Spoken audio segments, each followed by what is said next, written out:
What's going on, guys? Welcome to the show. My name is Sam, if this is the first time we're meeting. And today we have a good one because we have my man Gabriel. He's been making between 6 to 8K every month in his video business. And today, obviously, he's going to be sharing all the secret sauce, how he's actually been able to make that kind of revenue. Actually, there's 1 month that he was able to make 17K in 1 month. That's why I'm super excited. Either you're starting out in video business or you are already doing it, but you want to get some tips on how maybe you're struggling with, getting clients and stuff like that. You want to know how you can consistently make this kind of revenue or even more. So today you're going to be getting the secrets. So I'm not going to take much time. I'm actually going to welcome my man, Gabriel. How you doing, man? Good. Thank you. How are you? I'm doing great, man. Thank you so much for actually doing this. So before we actually get started, I just want to ask you a few questions for people who don't know you. Can you tell us a little bit about you and how did you get started in the video business? Yeah, for sure.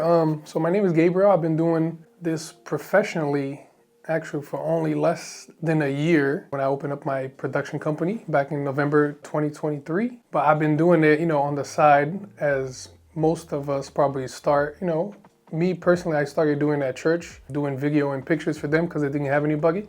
Even before then, I ride motorcycles, so I was like, doing GoPro stuff for at least like 6 years or so, GoPro pictures and all that. And then last year, finally started to take it serious, and God has blessed me a lot.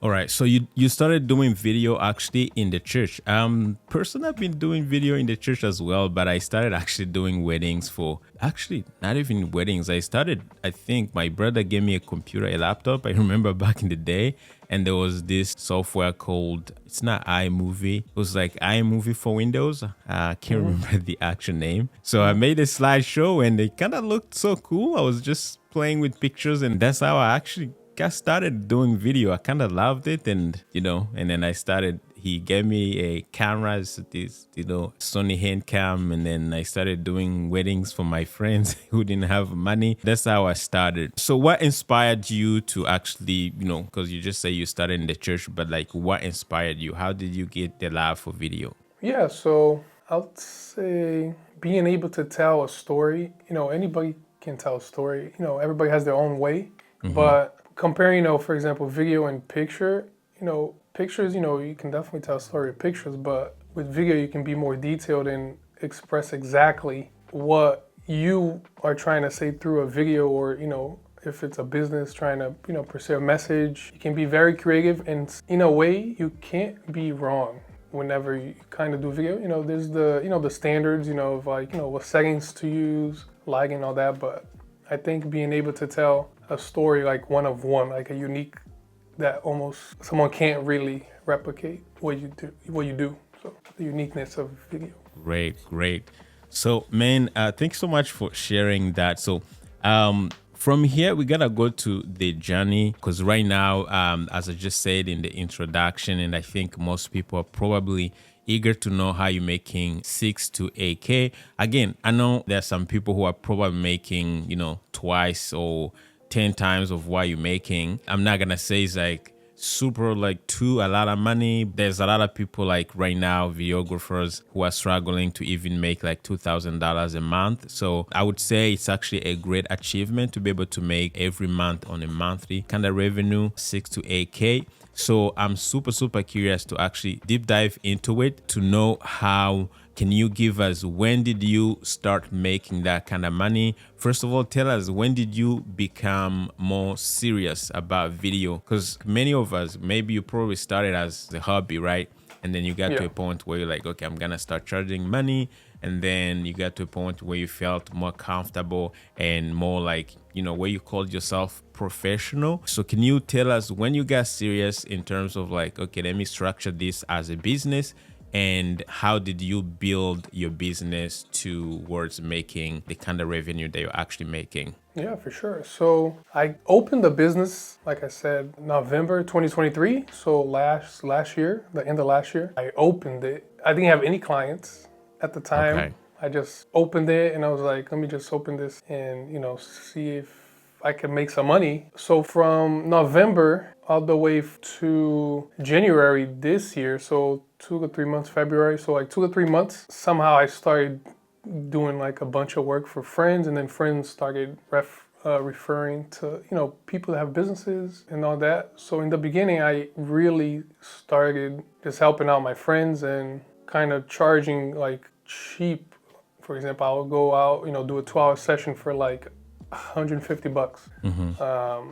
I didn't know how to price myself. I didn't know anything about the business. So that was last year. That was last year, yeah. So January Wow. this year, that's when I started, pretty much making money. So like 3-4 months, I pretty much did things for cheap, really cheap, that people really couldn't really say no. And the work, was pretty good, or even not charging. So I was charging max $150. Wow. Or nothing for, the first 3 or 4 months. Wow. And then I started really, looking at the industry overall, trying to do research, for the type of quality that I can produce and then what the people charge and all that. And I was like, wow, I'm like charging nothing.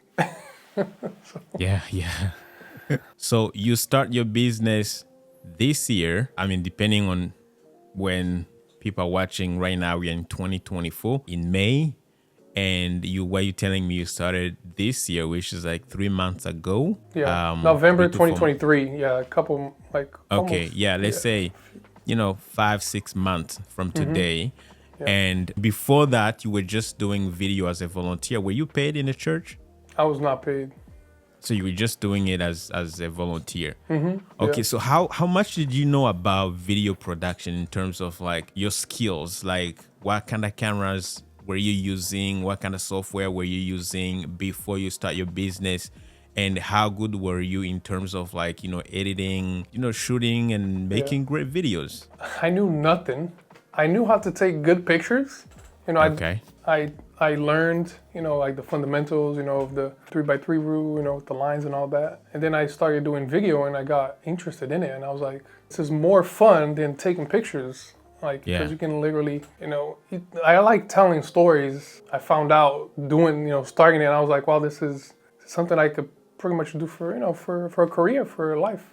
But I started it not knowing like where I could be. Like I never thought about it as a job. I do it for fun because I like doing it. I never also didn't think that it could make money in it. I was just doing it because I liked it. Didn't think, nothing about it. I started with the Nikon D3200. I would say the beginning of 2023, pretty much picked it up again because I bought that camera a long time ago. I would say 8 years ago. Yeah. I used to work at Kmart. I was doing like inventory count. Not even, it's probably a lot longer than that. 12 years, let's say, I don't even know. And that camera was $90.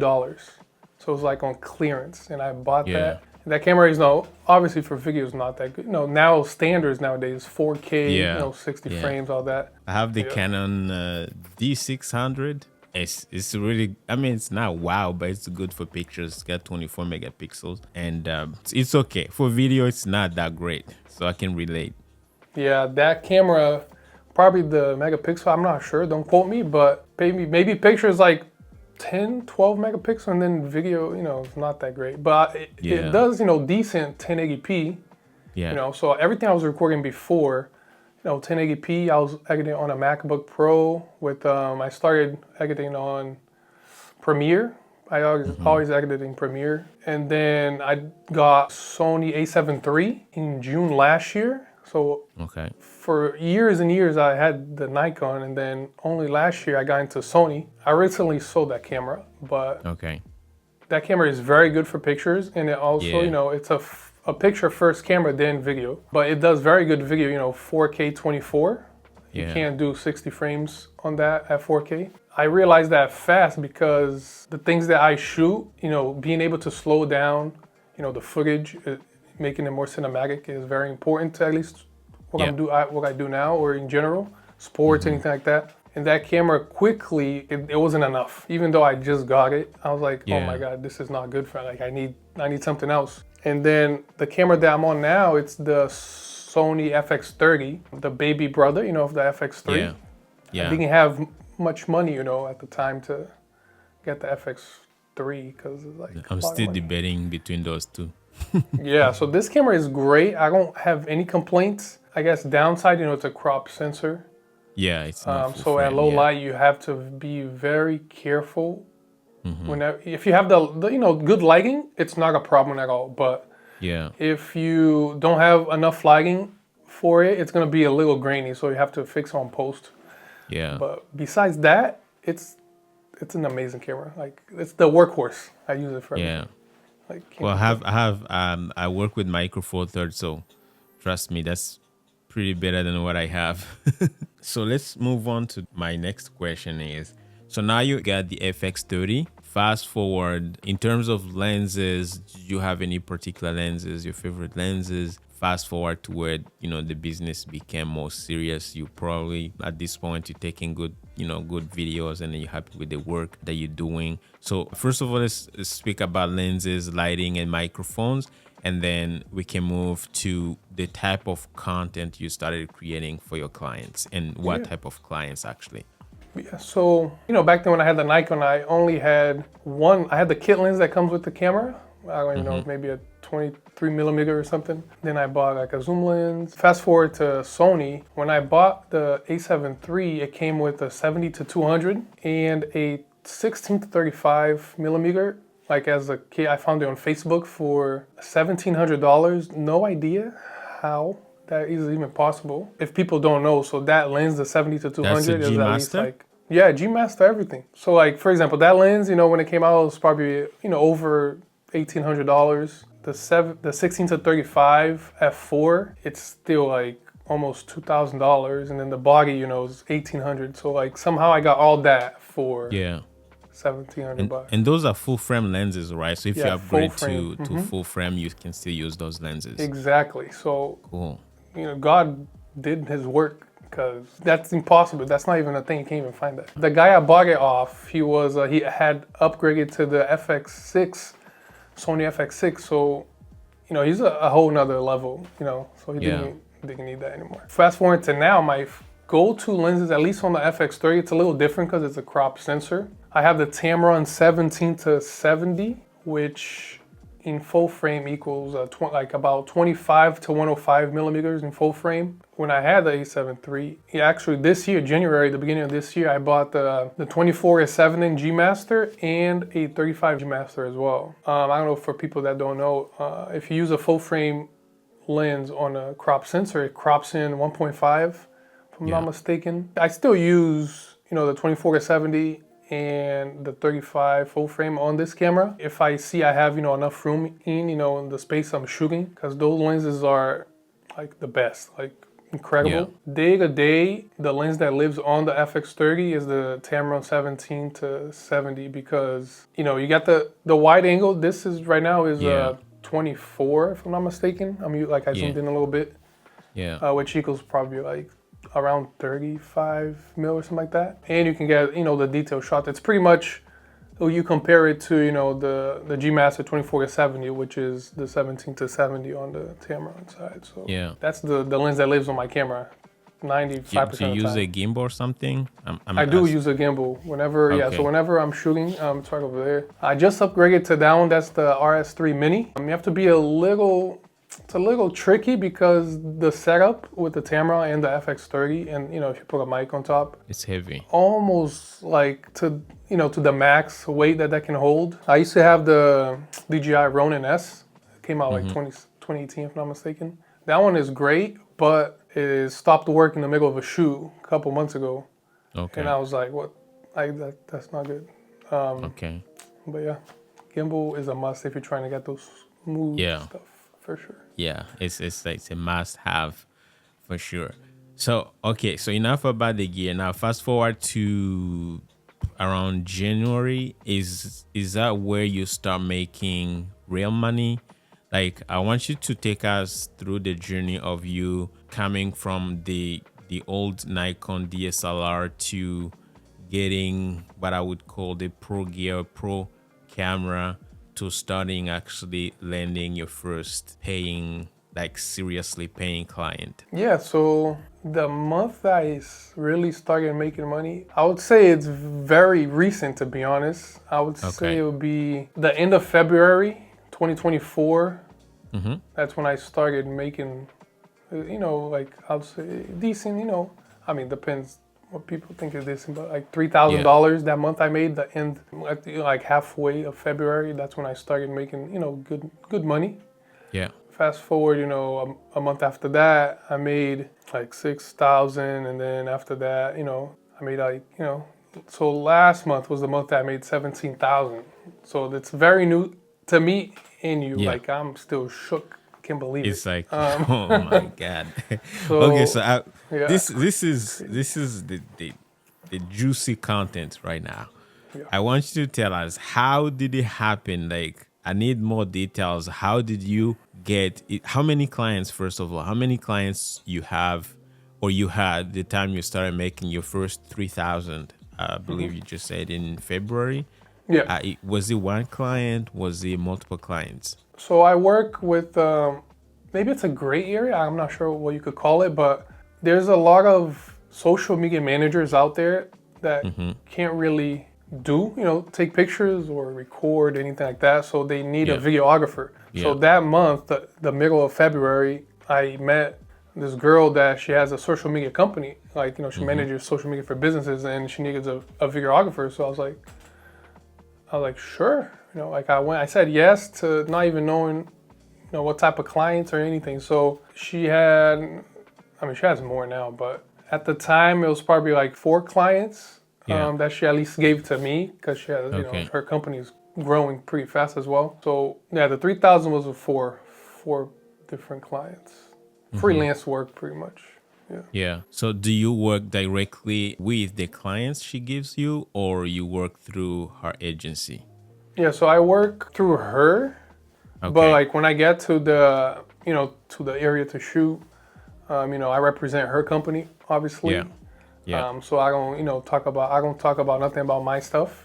Yeah. Keep it professional. I just work for her. Mm-hmm. Yeah. So at the time, that's how I made that money. Okay. So then now the following month, was it the same? Was it the same person giving you more work, or you started getting your own clients? Yeah. So the following month, she gave me like one more client. So I had maybe 5 clients. But back in 2023, I met this lady that's a real estate agent. She said, I want to shoot some videos. So I shot a video for her probably June last year. Yeah. Just like I didn't even know what I was doing. I just did it, and pretty much came out pretty bad, like at least in my opinion, because it was supposed to be vertical content. My gimbal at the time, I couldn't really put it vertically, so I recorded Yeah. everything horizontal, Yeah. and you had to zoom in, Yeah. and I It can't. I didn't hate look saying that it. It was good. disgusting. It was awful. It was like I can't believe she paid so at that. Yeah, so that she paid me probably like $900. And I Yeah. was like, I felt so bad because like that's garbage. Like, oh my goodness. But the client doesn't know. Like Yeah. for them, it's great. But in my opinion, I was like, there's no way. Like I'm so sorry. Inside, I was like, I'm sorry. I can't do. I can't do Yeah. anything better. But yeah, the following month, she reached out to me, and then I closed a contract with her for a year. So she came back. Yeah, she came back. Amen. Somehow she came back. She came back. Almost like 8 months later. She messaged me because Yeah. She wanted to do like a series on YouTube. How like about pretty much. To summarize that, we do record 2 YouTube videos a month, and we talk about different cities, in Massachusetts here, that people, if they're looking to move to the state and all that. So with that work, I make decent money. I can't really say because I work with her right now. Yeah. I make that bumped me up a good amount. It's not a lot of work, but like the editing part is very detailed because she asked for specific things. But yeah, that bumped me up a good amount working with her. But then the following month, April. So I closed a 1-year contract with her until next May, if I'm not mistaken, 2025. I just threw her out there. I was like, I need 50% up front, and you know, the rest you can pay me monthly. And then she said, okay, you can complain. Inside, I'm like, oh, okay, that's nice. Dude, this go ahead. Yeah, and then no, you go ahead. It's all good. Yeah, I'll be like, talking all day. dude, this is so inspiring because, man, you just started a few months ago and you're making this kind of money. And like, I know some people maybe been doing video for so long, and some of us sometimes feel like kind of old school. Like personally, I'm doing social media, so I have a YouTube channel that's actually different from this one, so which is something that I kind of discovered during COVID, when everything was shut down and I had cameras and gear and I didn't have anything to do with it. And I actually discovered that there were some opportunities in there, especially online. But before that, I was just doing weddings, music videos. I didn't even have a specific niche till I learned that I actually had to niche down. So personally, I'm inspired by your story that you just got started. I would say you officially started this year, and before your 6 months actually in, you making this kind of money. So I'm very, very inspired, really. So till this date, you're still using your one camera, the FX30, and of course the few lenses, and you got your gimbal. Pro have good microphones and lights. We're not gonna go into that, but that also shows, I don't want to say that the gear doesn't matter, but you don't need to have a lot of gear to kind of make good income with video, which is inspiring as well. Yep. So now you're doing real estate videos and you're doing some social media videos for the other agency. And I want you to take me through the journey of now being able to, like, the type of work, like if you can be more specific. Are you doing like reels? Are you doing a little bit of long form? Are you doing like, listing videos for the real estate person? Like, can you just give me an idea? Also, like, are you full time right now, or you have any other job? Do you have like a day job? Yeah, so at the moment I'm not full time because this is also new to me, making this kind of money. Yeah. I'm still full time. I sell installation, like for new homes or remodels, to insulate your house. Most of my work when I go record with the other agency is pretty much reels and pictures. It's a bundle. They have like a bundle deal. I go in, I take a few pictures. The FX30 takes great pictures, by the way. It's pretty good for stills. It doesn't do burst, like burst picture, like stuff like that. Only, one frame at a time. But if you set up, your shot while you want it, more than enough. Oh, really? So because it's a video first, then picture. Correct. Yeah. So I was very worried about that. It's, if I'm not mistaken, it's 26 megapixels. Okay, when you do that's pictures, really which good, is actually. Which is pretty good. And then the FX, maybe the downside of the FX3, it's only 12 megapixels, but it doesn't. When you're focused on video first, it doesn't. Yeah. It kind of doesn't really matter in a way. Yeah. Because 12 megapixels is still plenty for social media, unless they're gonna print the work big stuff. Then you have a problem. Yeah. So for the agency, I pretty much just do reels. I go in, I record for about an hour and a half, 2 hours, and that content is for like the whole talking month. head kind of reels?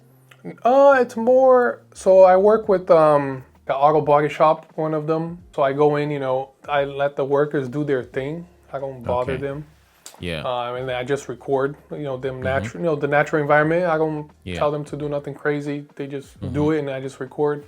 The other one is like a acai place, which is like that Brazilian fruit, that people put toppings on. And then the other one is like financial planners. So the financial planner, that is the talking head. Yeah, talking head. So that when I do go to record that day, maybe like 2 to 4 hours, depending, what they want to do. But they already have everything ready, so I don't have to build a script. Yeah, I don't have to do that. I just there come to in, record. shoot. Exactly. They already, it's very, at first it was a little rough because they wanted help to do scripts and all that. Yeah. And I was like, I gonna do that. But you have to be very flexible in this type of work. You have to adapt to everything. You can't, because you can't say no. You kind of have, even if you're gonna know something, you have to act like, in a way, act until you, fake it till you make it type of thing. In a way, know that you can do it, you just don't know how to do it yet. And then my client that I have personally, one of them, it's pretty much long form, content for YouTube. So I pretty much focus, a lot of reels, pictures for Instagram, and then that YouTube client. Then I have the company I work for full time. Yeah.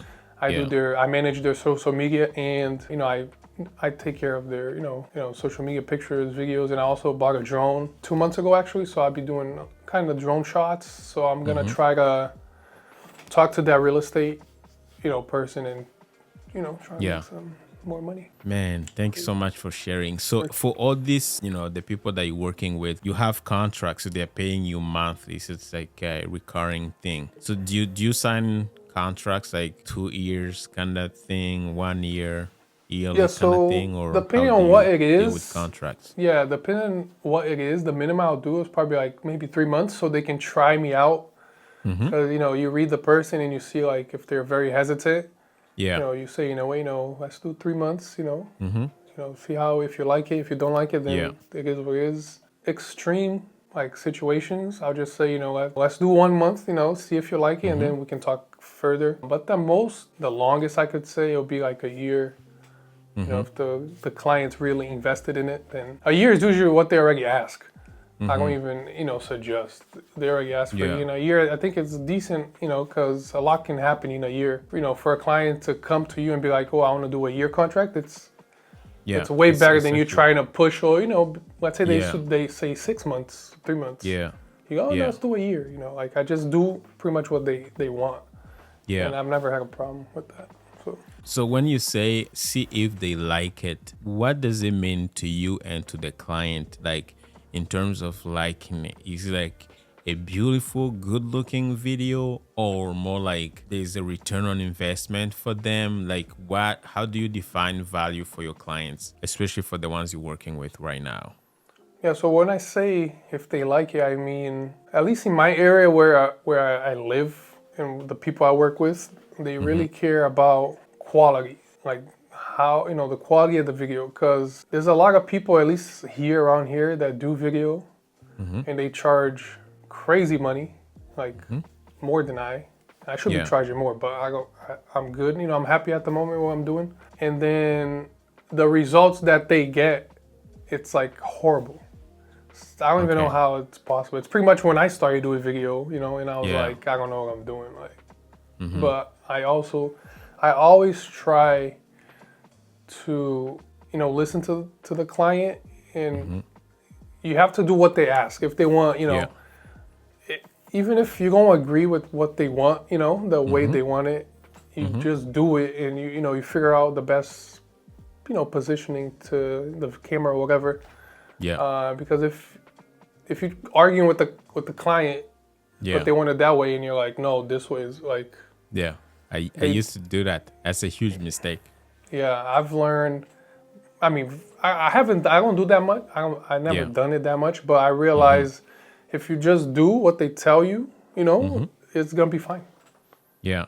Just do what they say, and even if it's not gonna be good, like once you work with them for a little bit, you can start, kind of, like, be like, oh, I know you want to do this way, but remember that time, when we did that.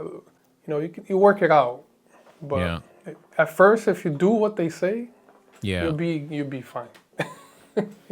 Yeah, I agree with you, because as videographers, it's like we're artists, right? So we have a way that we see things, or how we determine what's good and what's bad. And I think I made that kind of mistake back in the day, where I would be like, because right now I remember there's a client who asked me to install it was a church actually, to install some PTZ cameras for them, right?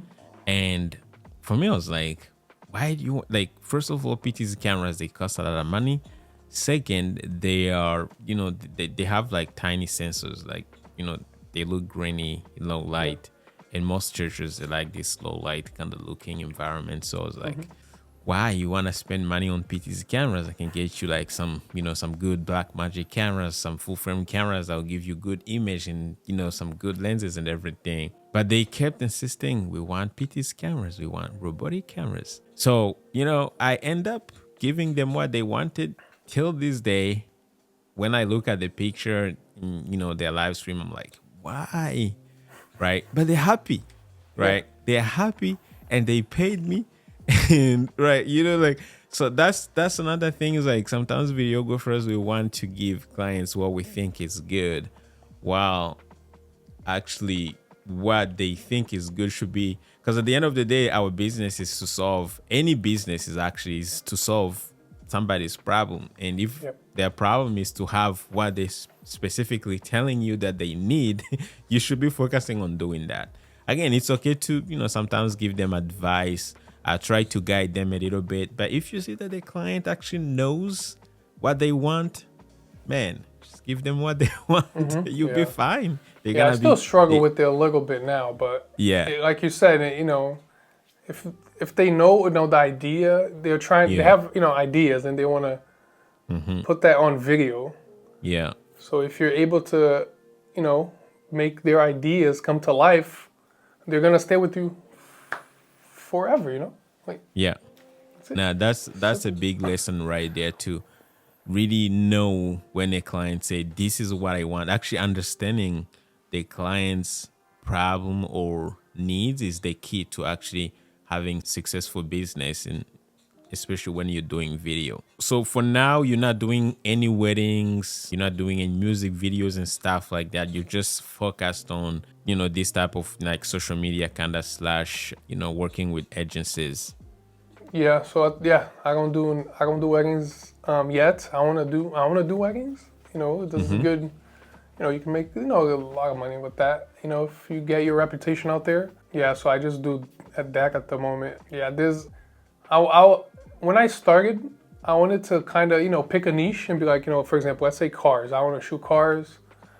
Someone comes to me about shooting, I don't know, their construction company. A video, a promo video. Yeah. Like I would say no. I would say no, for example. Then that's me limiting myself. In a way, financially. Like Yeah. they want to pay me to do this, or like a personal trainer wants to make a video, for their Instagram or for whatever, to showcase, their abilities, to be able to train people. People always say pick a niche, Yeah. racing video, pick if you want to work with real estate people, pick that and just do that. There's nothing Yeah. wrong with that. Once you're Yeah. able, there's gonna come a point that you're gonna be able to pick a niche and stick with it, and make millions, however much money. If you're starting out, I feel like it's not right for you, and because that can open doors to more things. If you say Yeah.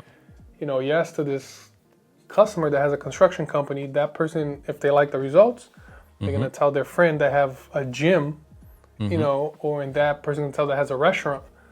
Yeah. Like this is a bunch of businesses. Like why are you gonna Yeah. limit yourself? Yeah. Yeah. So I don't have a niche. I do everything. Yeah. In a way, it's wrong, because you're gonna become, I guess, like, the best in shooting, like gym stuff, for example. But people see the quality and results, and they want that for their business. Like, why are you Yeah. gonna limit yourself? I think in a way you actually have a niche, because if you say I'm gonna shoot just gym videos, yes, it's a niche, unless you're making enough money in there. But I think you'll be limiting yourself too much. But in terms of, because I've done almost everything and for many years, and I actually discovered that was a huge mistake.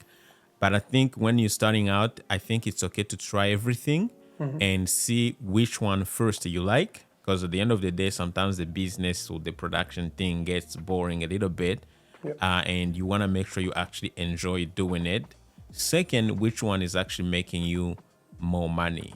And once you know that, you can actually start to niche down and pick a niche. But for me, I how I see niches is more like, okay, I do wedding videos, I do social media videos.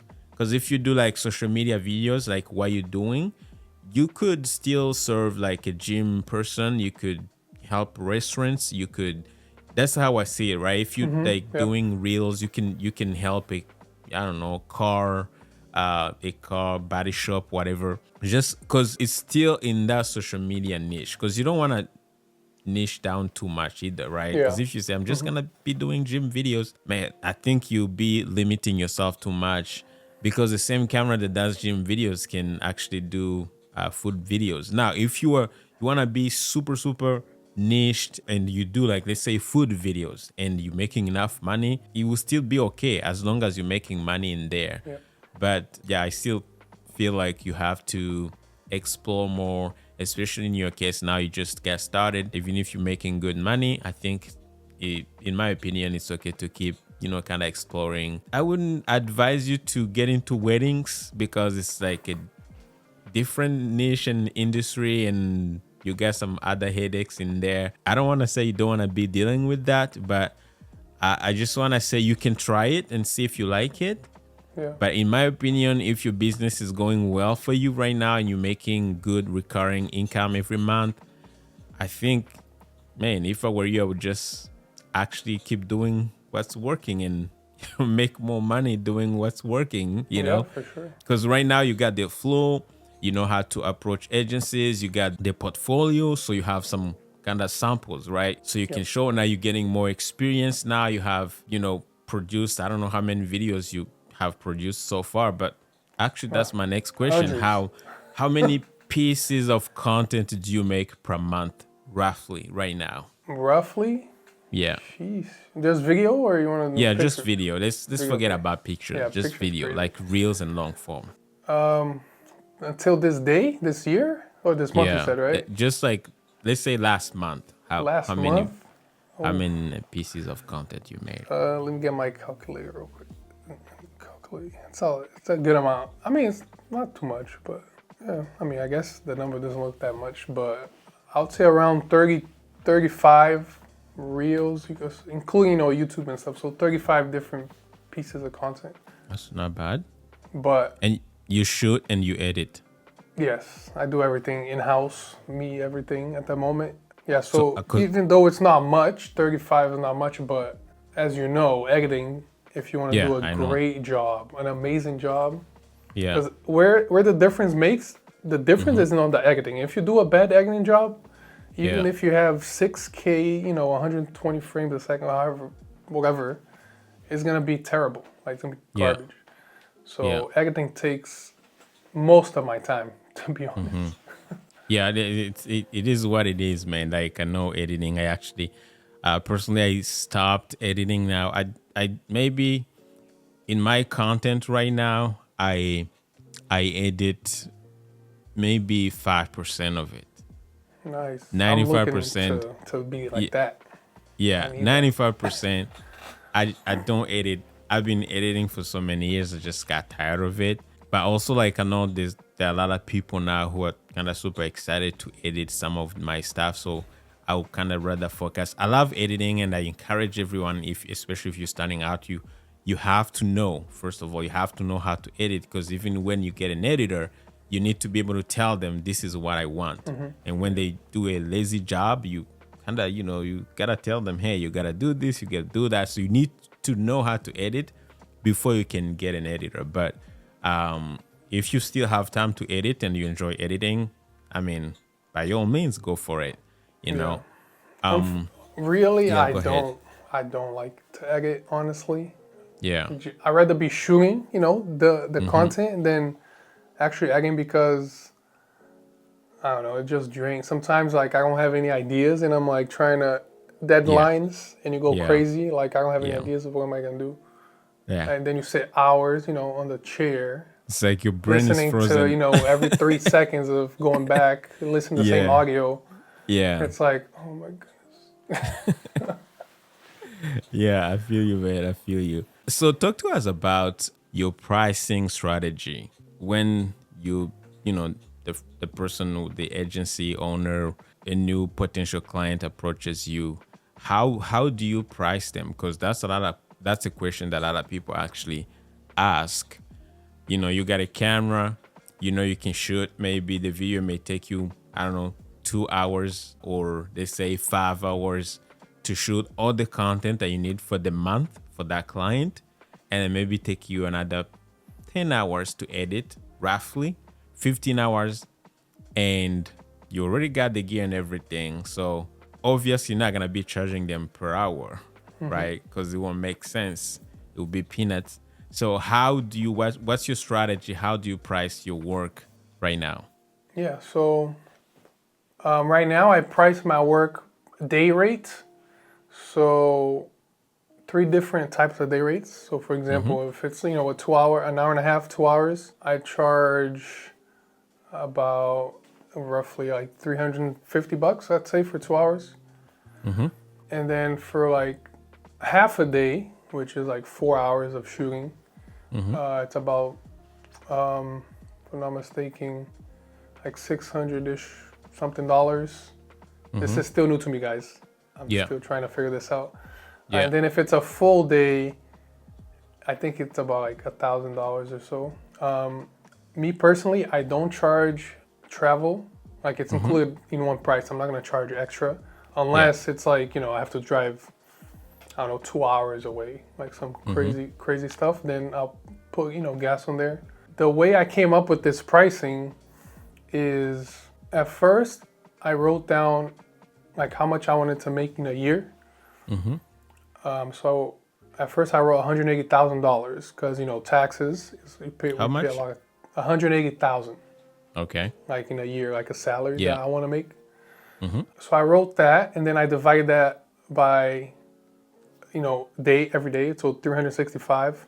Yeah. And then at the end of it, it came out to be like, in my opinion, it was like too much, per day rate type of thing. How And I much was like, was it?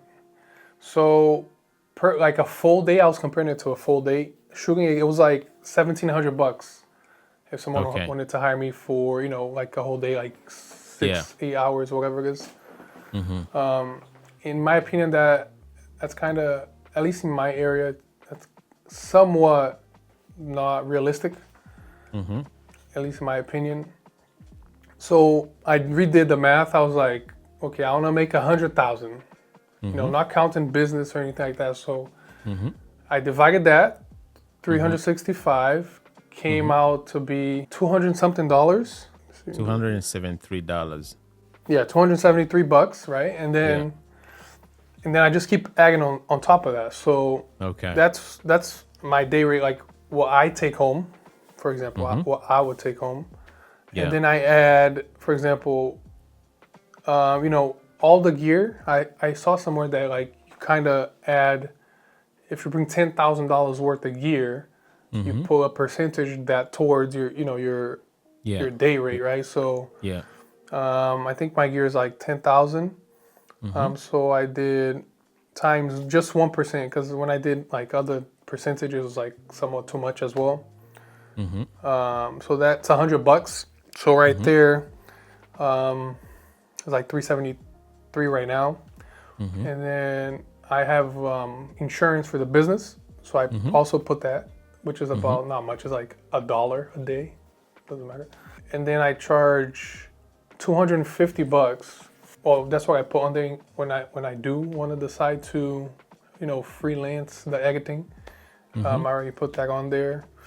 I just put $250, which is about $600. And then I also did the taxes, which is like 27% or so. So that's how I came up with the number, which is still new to me. Wow. So that I I like that got idea, I got very technical. I was detailed. like, how much do I need? For example, there's I think it's 10% of whatever is the business. So like my production company, that's what stays on the account. So I'm still trying to figure it out, but like kind of each percentage has a role. This percent is tax. This is the gear, which is somewhat profit as well, which is the business. What I want to make, like it's very complex. I got complicated. I don't know if people are that complicated, but that's what I did. Dude, for the person who's been in the business for less than 6 months, dude, you are very good, man. Like, you know what you want, and you are very detailed, man. And this is so inspiring. Thank you. I'm This trying. is really, really good. I'm I'm learning sure as we probably, go. yeah, I'm sure some people like, some, I don't want to say gurus, but people with more experience are probably gonna tell you that you're undercharging. But for like looking at the fact that you just been in the business for like less than 6 months and you already know your numbers and how to charge and everything, I think you're doing a Yeah. fantastic Yeah, I'm job. sure. I mean, I'm sure somewhat I know I could charge more, but the way that things are going, I know I can charge more actually. In fact, is a fact I can charge more, but slowly increasing the price because Yeah, I'm still building a yeah, you're still reputation. Like building. Yeah. even though I've been doing it for years, Mm-hmm. unprofessionally you could say, it's gonna come to a point that like it kind of won't matter. The client Mm-hmm. will kind of won't care how much it is, in a way. Yeah.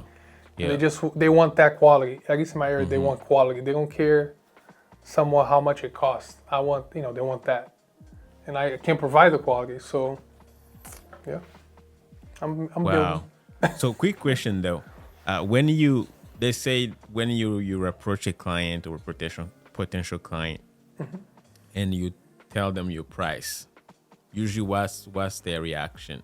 Do they say let's do it, or do they negotiate a lower rate, That's or yeah. So that's one reason why I know I'm not charging enough because every time I say a price, they say like most of the time, or I would say actually all the time, nobody complains. They don't even ask for a discount, but I still give a discount that's because your I'm cue? I'm too good. I exactly. Yeah, That's like when I that's know your like what cue. am I doing? I can do a lot. I can charge Yeah, more. yeah, that's your cue. Yeah, I But it's haven't it's a good found. thing though. Yeah, not Yeah. complaining. I haven't found. I mean, actually, one out Mm-hmm. of let's say 1 out of 10, one did complain, and then I brought it down $100, and they Mm-hmm. closed. Yeah. Like sure it's $100, but like you have to look at like in the long term. Yeah. I look in a year or a year term, for example. If I let's say it's a year contract, you give off $100, that's 11, twelve Yeah. hundred bucks. Yeah. So in a way, I think like I'm gonna not give this It, client $100 off, which is mm-hmm. 1,200 bucks, Yeah. and then I'm gonna miss this opportunity to make even more than I wasn't making. Yeah. Yeah. So like, sure, it's a lot of money when you add it up in a year type of thing, but Mm-hmm. it's a lot more if you're gonna give that $100 and you're gonna miss out on in a Yeah. year, let's say like $7,000, whatever the number is. Yeah. It's So like like I'm looking that way. instead of getting 10,000, you're probably gonna get 9,000 or 8,000. Exactly. But the 10,000, the 9,000, the 8,000 is guaranteed. Whatever 9,000 is Yeah, that's guaranteed 8,000 you for the didn't next have 12 at all. months. Yeah. Like that doesn't in my head it doesn't make sense. I'm gonna lose 1,200 Yeah. bucks, and Mm-hmm. for me not giving 1,200 bucks off, I'm gonna lose 8,000. Yeah. Like no, like if you act it in that way, it's very clear. Yeah.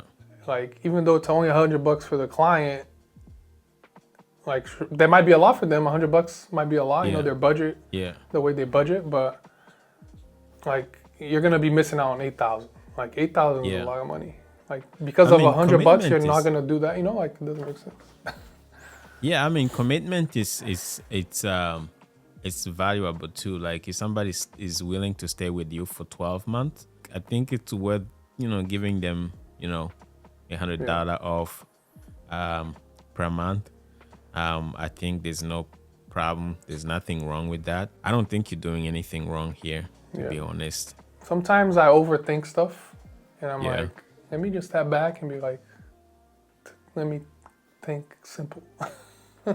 So my question is, should we say that you're charging for time or you're charging per service? Because the way I see it, because you say you're pricing people based on how much time you're gonna be spending shooting. Also, do you count editing and you probably don't post, but all the post production that goes into it, do you count that? Or because when you say half day, so if you're gonna be coming to my car dealership and spend 6 hours shooting my videos, you're gonna charge me just for 6 hours, or you're gonna charge me for 6 hours plus the time that you're gonna be editing those videos? Yeah, Or so everything's yeah, included? when I did the math, I included $250, of editing, which is a Okay. day. You could say, I mean, a day equals 8 hours, in the US. 8 hours Yeah. is a day. So that price includes everything. So the base is a full day rate, which is like $1,060. Yeah.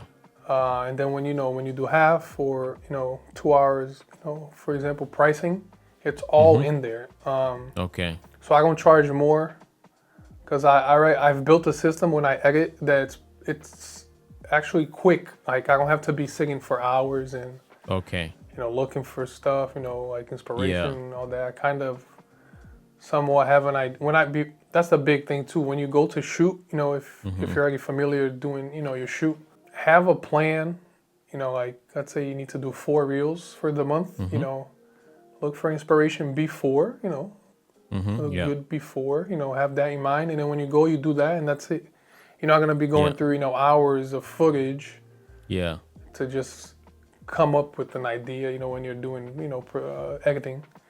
You Once you actually have a plan, you're your good. editing starts while shooting. Exactly. So You're shooting, but you're editing at the same time in your exactly. head. So Yeah. if somehow I don't have an idea of what I want to do, I go to do what I have to do, and I visualize how I can make a certain thing, like get attention, for their business and stuff. So while Yeah. I shoot, I edit. Literally, Yeah. that's pretty good. Yeah. Think of That's that's gold, man. That's gold. Before I go to scaling actually the business, I had a question again about your pricing.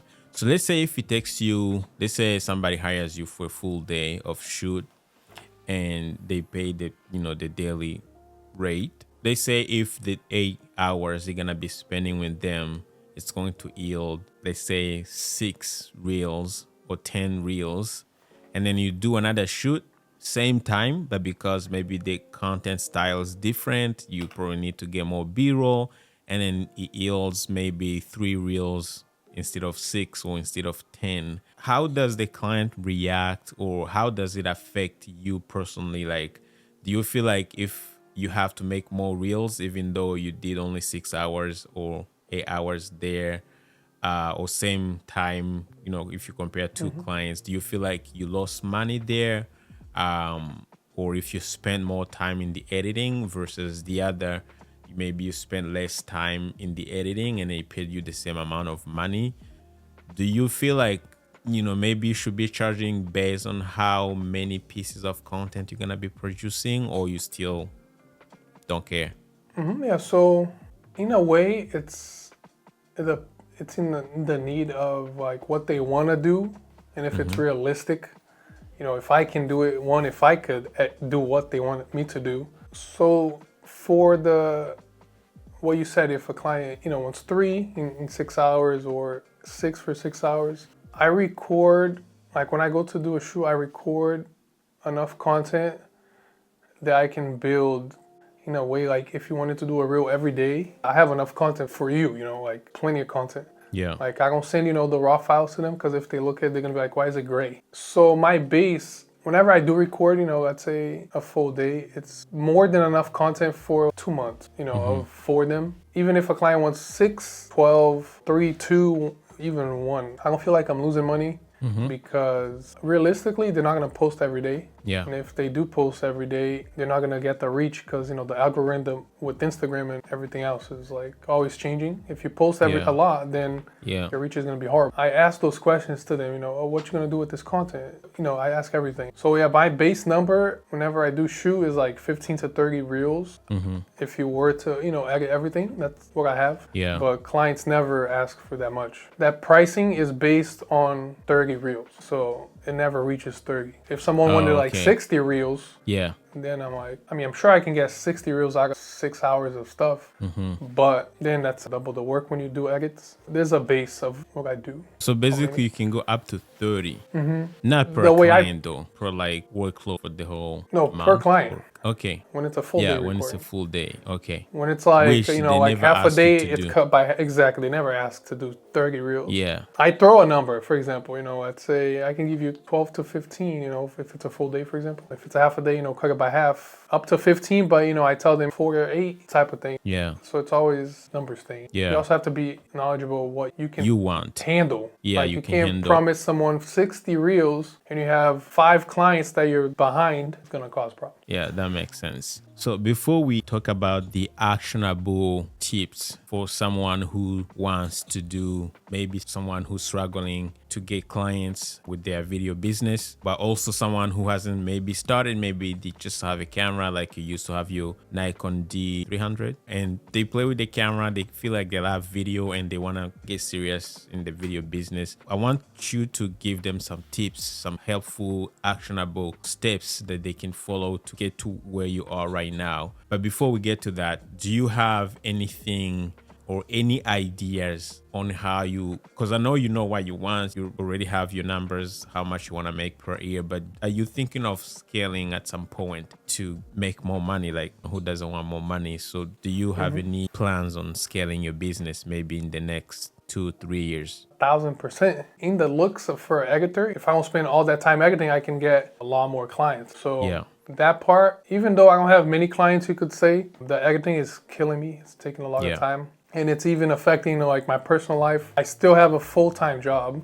Gotta think of, so I kind of have. Are you married? Pretty You have much. kids, I am married. Yeah, I have no kids, so that's affecting time with my wife, sleep. Yeah. So since I work all day, Yeah. and then I record after work. The only time I have to edit, if you think about it, is at night. It's terrible. The balance, there's no balance right now. I'm like working 24/7 pretty much. Yeah.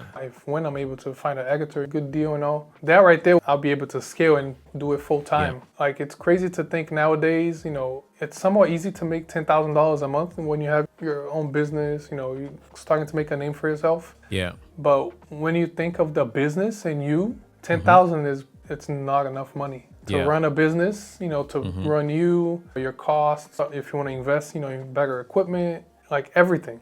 Like 10,000 is nothing. I still don't believe it that 10,000 is pretty much nothing, no money. Yeah.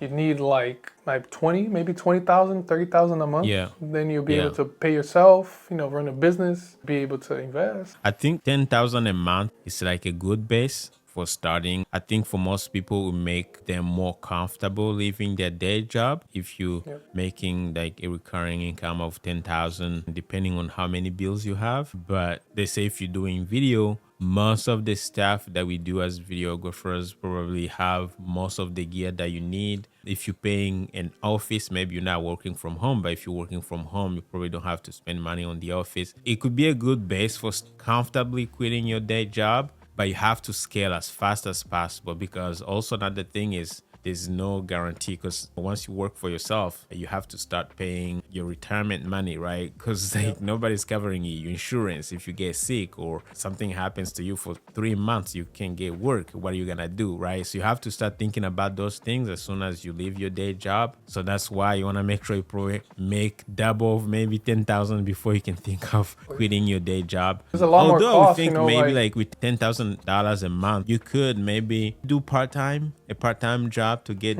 those basic benefits, right? Then maybe do like full-time-ish in your business to try to scale it. I think for sure, as soon as you get an editor, it's going to change your life in terms of like, balancing your life as well. Because at the end of the day, you gotta be there for your wife.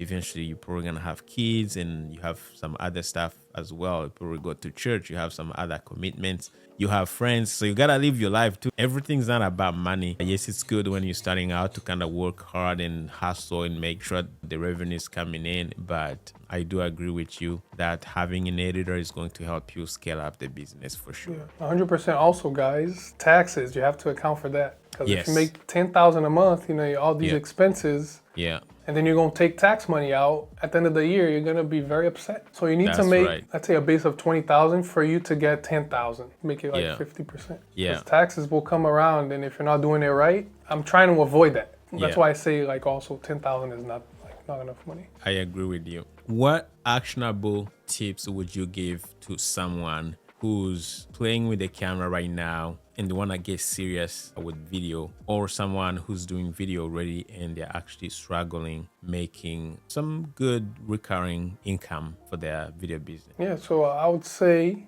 personally how I did it when I started, even before opening the business.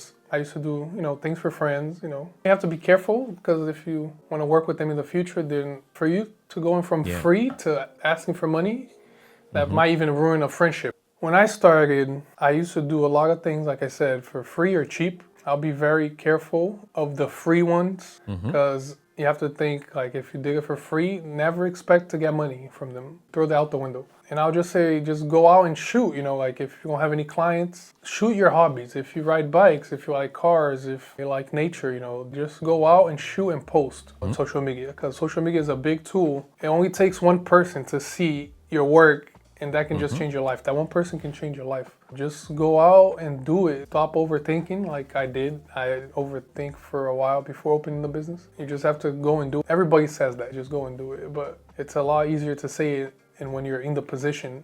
I just say you just have to go out and do it and make sure you have your job. Make sure you have a full-time job that can pay your bills. Don't quit your job yet. Don't quit your job yet. You have to be very strategic on how you do it, like just go out, shoot, but make sure you have a backup in case it doesn't work. Then you're good in a way until you try again. You go give it some time, think it through, and then go out again. It only takes one person to see. Social media, I would say you have to upload anything that you do, even if you don't think it's good. Just upload another it. person is gonna love it, So it only takes so one. Funny, good. Like, for example, I don't know, a basketball player likes the way you do whatever. If you go in that door, even if you're going to charge them, they have money. If you're going to charge whatever it is, that right there just opened doors for the whole NBA. So just do it. Just do it, post it, and then let people see. Like in YouTube world, we say you are one view away from having your life changed forever, right? So you always never know. You may post a video, gets 35 views, and for you, like, oh my God, 35 views is nothing. But one view in those 35 views can change your life. Yeah.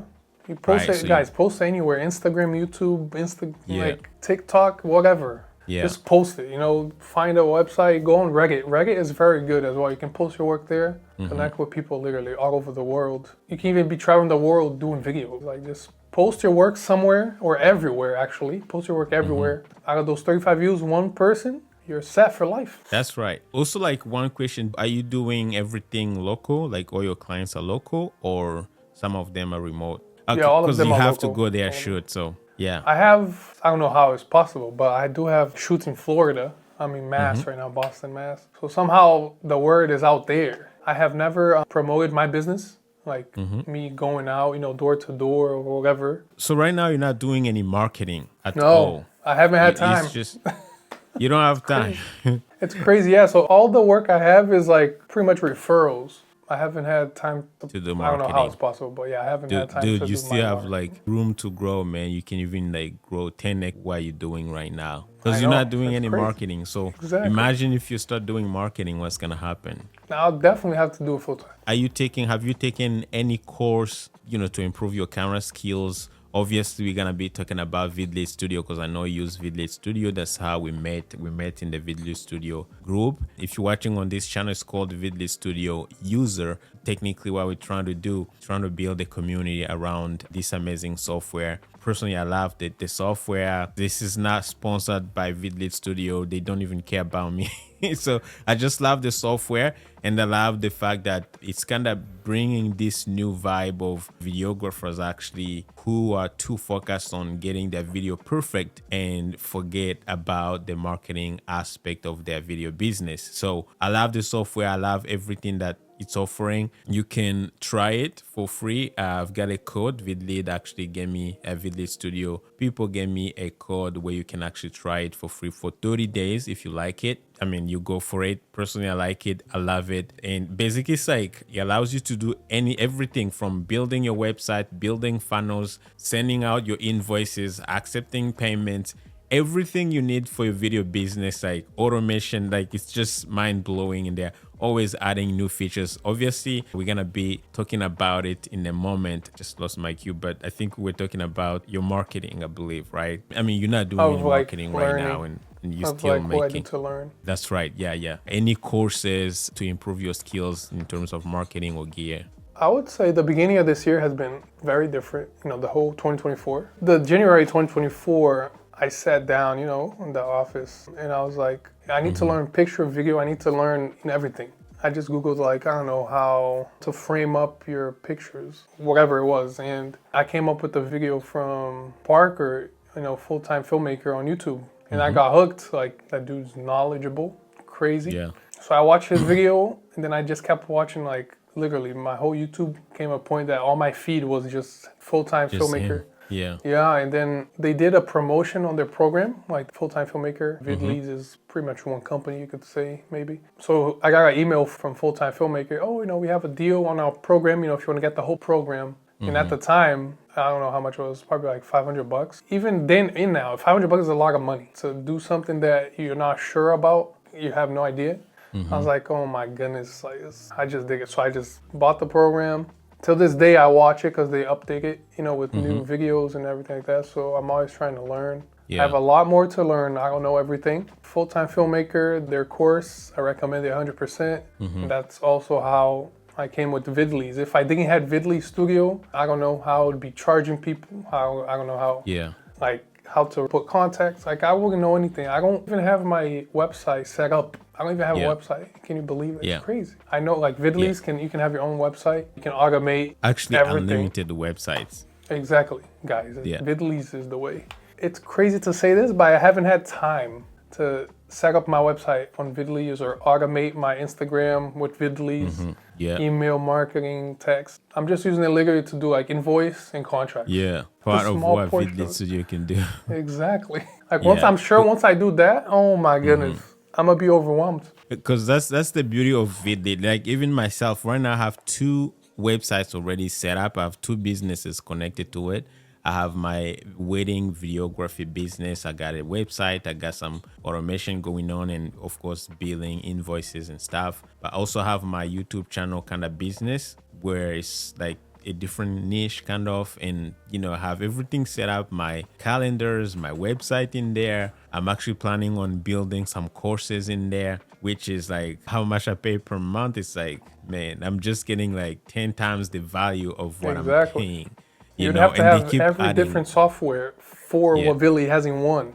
Like you have everything in one. It's insane, bro. It's insane that the amount of value that we're getting from Vidlead Studio. In other people, I know some other software people use to do this kind of stuff, like creating courses, things like ClickFunnels for like building funnels, or the marketing thing part. Plus, I used to have a software for invoicing. I used to have a software for my website. I used WordPress. I used some other providers as well. I used Wix in the past. So like I had everything. I still use Vimeo, but I think at some point I'm probably gonna cancel it as well because Vidlead Studio can host your videos. Now I have like I build the websites because you have like unlimited website you can build. I have a funnel working. I build like website for my wedding clients. So every time my delivery now includes a custom built website where the bride and groom get a personalized website. They can watch their videos there. They can send the link to family members or any other person who wants to watch their videos. So like they don't have to. I used to send like links. I will have like 5 links, highlight, full video, whatever,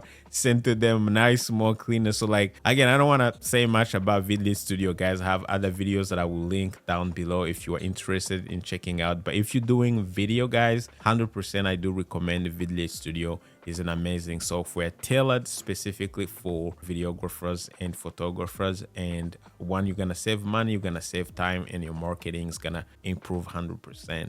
You're going to have everything you need as a videographer in terms of marketing, really. I think you agree with me, right? 1000%. You have more than what you need. Exactly.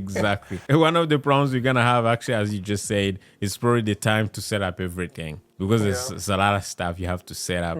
All right. So before we actually, I think we've done like over an hour now, maybe so many things to talk about today. But before we close, do you have any challenges? Of course, you talked about time, challenges that you're facing, and in this business, something that you wish it wasn't there, causing you issues right now. The only challenge and issue I have at the moment would be the editing part for me. I manage it pretty well because I have a full-time job and I have a bunch of other stuff, church. And the only time I agate is at 8 a.m. and comes times I don't sleep, which is not, I don't recommend that. But yeah, if you're able from the beginning to make a connection with the negator, I know that like you want to record your own stuff, you want to agate your own stuff. Yeah. But it's gonna come so fast that you're not gonna realize that you're not gonna have time to do nothing else. And besides record, agate, even if you have a full-time job. So if in the beginning you can find someone that can at least help you, it will be fine. Just time management is very crucial, and it comes very fast. You're gonna have to be very careful, or else you're gonna, for something that you love so much, you're gonna hate doing it, because you're gonna be like, oh my God, I have to agate this and this. I have 30 different things to agate. You have to be very careful. I agree, man. Like time is like the biggest asset that we have. So it's how you manage it is everything, really. 100%. All right, so my man, I'm so grateful, man, for being on today. Again, I think we went over the time that we had, but before we end the show, do you have any final thoughts that you would like to share with audience? Yeah, I mean, I would just say, just go out and shoot. If you're gonna know something, depending how confident you are, just say you could do it and figure it out after, during, before, whatever. You just have to show your work out there. And I live by it. If it only takes one person. Sure, let's say you pull something, one view. Yeah. If you keep doing it, consistency is key. If you just keep doing it, don't worry about the short-term, gratification, results. You want, everybody nowadays wants results now. Not even now, yesterday. You do something today, you want it yesterday. Yeah. Like you just have to be patient and play the long-term game, because maybe all the stuff you do now is not going to be, you're not going to see results, in a way, and your kids in the future will be fine, You have to really change your mindset. Mindset is very important. I didn't know I'll be where I am today, 100%, but you always have to believe in yourself. Even when you don't, you still have to, no matter what it is, and just keep doing it. Go out and do it. Thank you so much, man. So if people want to connect with you, maybe they have questions, they need some tips. I don't know if you have any product that you're selling or website when they can reach out to you. Like, how can people connect with you if they're interested? Yeah, just follow me on Instagram. We'll put it on the screen, and that's the best way to reach me. I'm on Instagram somehow all the time, even though I don't have time. But Instagram, I'll answer all your questions. I'm always trying to help people. When I started, I didn't have anybody to help me. So whenever someone comes to me, funny thing, side note real quick, I have a customer that they bought a camera, a business, no idea who they are. They message me to teach them how to use a camera that I don't even know how to use a camera. But I said I could do it. So they just I'm gonna make a video for them, show how to do it, and that's it. But you just have to say yes to everything when you're gonna have, clients. And like you said before, you're gonna find your niche. It's gonna come a point you have to pick one. Instagram, I'll help you. Anybody. I'm always willing to help. All right, man. My man, Gabriel, thank you so much, man, for doing this. I appreciate so much, and I'm sure the audience is going to appreciate all the tips that we got from you, man. Again, if you guys want to reach out to Gabriel, I'm gonna put on the screen and I'm gonna leave his Instagram handle link down below if you're watching on the video. If you're listening as well, I'm gonna make sure I have everything, all the information in the show notes as well. But other than that, again, if you're curious to check out the Vidlead Studio, we have a code for 30 days. You can actually check it out, try it, and see if you like it. But other than that, I have a video also. If you're watching on the video, I have a video that I made showing you step by step and all the good stuff inside Vidlead Studio, so you can check it out. I'm gonna link it here. Other than that, for audio people, I'm gonna have the link in the show note as well. Thank you so much for joining today, and I will see you on the next episode or the next video. See you guys. Take care. Peace out.